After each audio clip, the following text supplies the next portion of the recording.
Hi guys, it's finally here. The new camo Hydrus. So I've been waiting a long time for this. For those who've been following me, I've been probably waiting 3 or 4 months now. It's been on order, but it's finally here. So today I'm going to unbox it, I'm going to show you around the boat, and we're going to have a look at it. And I've seen them briefly and they're great boats, but it'd be nice to open my own one up and show you guys around the whole thing. And we'll pump it up and have a look around. But yeah, let me get it unboxed and I'll show you what's in the box first, and then we'll sort the boat out. Cool. Right guys, that's all unboxed. I've got the boat and the floor behind me. But for now I'm just going to quickly go through the bits in the box, and then we can pump the boat up and have a good look around. But okay. So to start with, you've got 2 oars. They're quite light and they're just snap fit.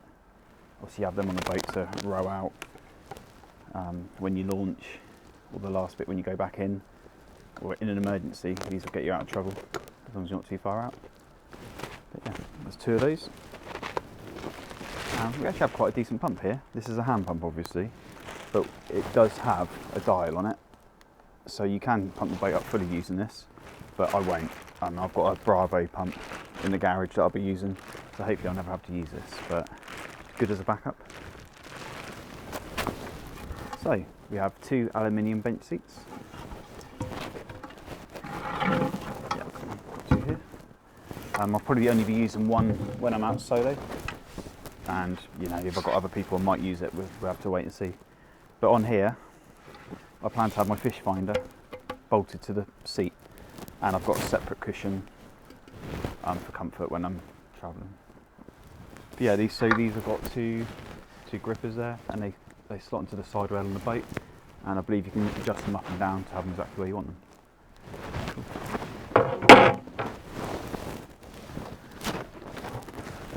And here we have a seat bag. So this is about 1 inch thick cushion that obviously goes on top of the seat, and what it gives you underneath, you've got this nice compartment here, which is a big bag sideways, so you can store stuff underneath the seat. I'm probably not going to use this myself unless I've got passengers on board. I might put it on for them, but otherwise I've got a separate cushion I've already bought, because obviously if I put this on a seat, it takes the whole seat up, and my fish finder's not going to be able to be bolted to the edge of the seat, so I'd have to cut bits off, and I don't really want to do that. So but you'll see that a bit later in my videos when I've set it up properly. We have a strap, which I'm not sure, but I believe that's so you can clip your fuel tank at the front, or any bags or anything. But once I set the boat up, it'll be obvious where that goes. And last, this is a bit bigger. I'm not going to get it all out now, but this is a sling bag. So once your boat's all packed back up, you put it on top, and it's got 4 layers. You wrap over, and you can strap it all together. So you don't have to get the boat exactly back to the original size, which, like airbeds, it's always quite tricky to do. So this is actually quite a handy way of doing it, and it's robust enough to be able to carry it around. But that's it for the bits inside. I've got the boat and the deck behind me, so I'm going to pump it up and we'll have a good look round. Oh no, forgot the last thing, puncture repair kit here. So obviously you can get various puncture repair kits for boats like this, but this one's got the right material for the right boat, so it's quite handy. It comes with it. Yeah, you've got repair kit in there, glue. I believe that's a valve key, which I'm guessing comes in handy. Cool. And there we have it, guys. So I'm struggling to get it in view because it's a really big boat for a small area of decking. Yeah, it's looking good. All pumped up, ready to go. Just going to show you around the side, and then we'll go through each individual bits.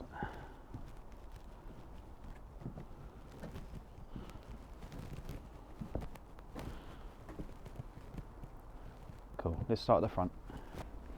So what I really like about these Hydruses is they have this anchor, cleat and tie off attached to the boat as a standard, and you've obviously got the roller for the rope there. I've got quite a beefy anchor system going in this, so I think I've got a 2.5 kilo Bruce, 4 metres of 8mm chain and 400 foot of rope to start with. But I do plan to anchor in quite deep areas, so a good solid cleat on the front is much needed. Underneath we have the front handle here with rope. So this is what I'll be using when I'm wheeling them down the beach on my own. And on the sides, you can see you've got 2 D-ring here. Not actually sure what these are for, being a new sib owner. But yeah, anybody that's watching, please feel free to say in the comments. So you've got a handle on each side, outer handles here. You've also got, you can see 2 handles on the inside there, so holding on.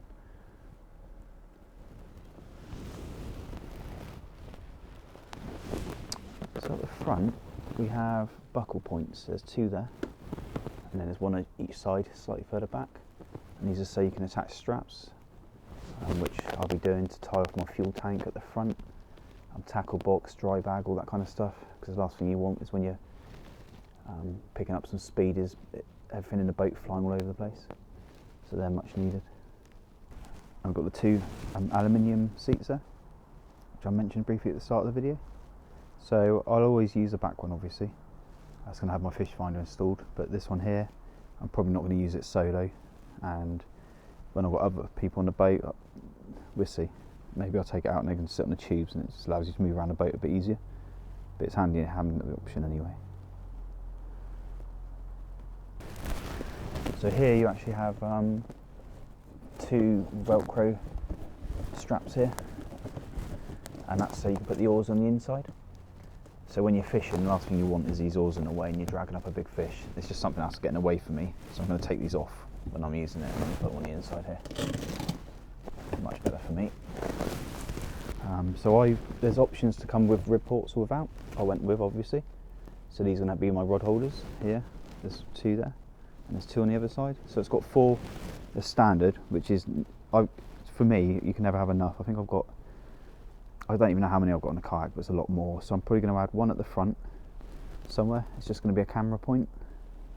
But I'll definitely be adding 1 on each side at the back as well, just when you've got 4 rods and the tides are ripping through. Just try and keep them separated a little bit, really. But it's not essential. But yeah, for me, if you're going to use it for fishing, you've got to have these included. If not, though, I wouldn't have them. So you've got the new inflatable boat fishing logo there. Quite a nice design. And you've got these really cool handles on this. What I like about these handles, you've got 1 there, 1 there, and 1 there, and obviously the mirrored on the other side. But what I like about these handles is you can use them as cleats, look, with the design. So if you're tying off to a jetty, or even another sib, it's quite easy to do so around here. Nice little touch, that.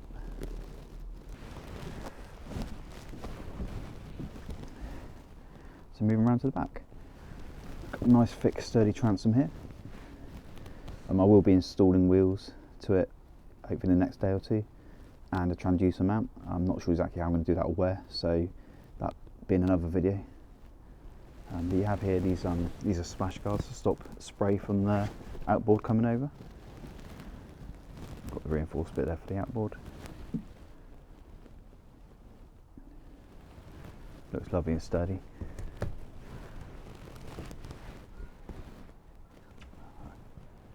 So this is the inside of the transom. So you've got a drain valve here, I believe. And these here, they just lock the floor into place. So when you've got the alley deck, they actually slot in underneath. Yeah, it's good. So as you can see, I've got the air deck in now. I do actually have the alley deck on order. That's going to come in the next week or 2. So I use the air deck when it's just me solo. And it's basically to reduce the weight of the boat, really, and then I won't be pushing out as far to sea anyway. But then when I've got my mate out, we use the alley deck. There'll be 2 of us to manoeuvre the boat around, so it'll be a bit easier. And then we'll be pushing it right out, sort of 10-15 miles out to sea. So that's when I want the alley deck in. But yeah, it's nice to have the option of both on this boat.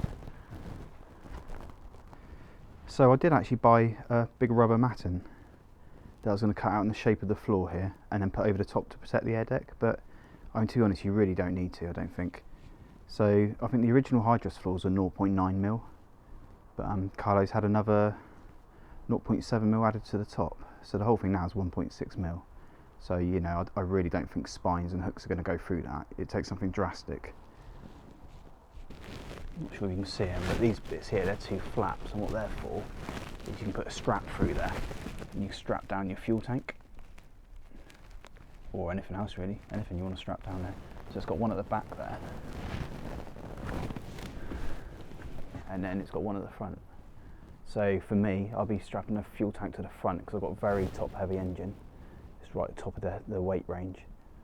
So I'll be putting a lot of my gear at the front, just try and keep the front down. So it's good having the strap points at the front and back, just gives you the option there. So right guys, there's a Camo H5 Hydrus. Absolutely can't wait to get this out in the water. For me, it's just a perfect upgrade from a kayak. It helps me push it out, because I've got to have an engine on the back, I can push it out in deeper water and further out from shore and not have to worry about the conditions quite so much. So yeah, really looking forward to getting this out. It's a great upgrade for me. The 3.7 range allows me to go out solo, still be able to manage the boat, but also I can take a mate out and there's still loads of room on there as well, and that's when I just add the alley deck in. But yeah, it's a brilliant bit of kit, I can't wait to get it out. Just going to make a few modifications and you'll see those in later videos. But yeah, if you like these and you fancy one, if you head over to inflatableboatfishing.com, the whole range is on there, so you've got different sizes. I think they're ranging, I don't even know, they're a lot smaller and they go a lot bigger as well. And you've got them in different colours, all the accessories are on the website, plus outboards, everything. So well worth checking out. And if you've got any questions, you can just contact either Carlo directly, who sells the boats, or fire them over to me and I'll do my best to answer them and help. But yeah, amazing guys, the next video you see this boat in will be on the water, so I can't wait. Catch you in a bit.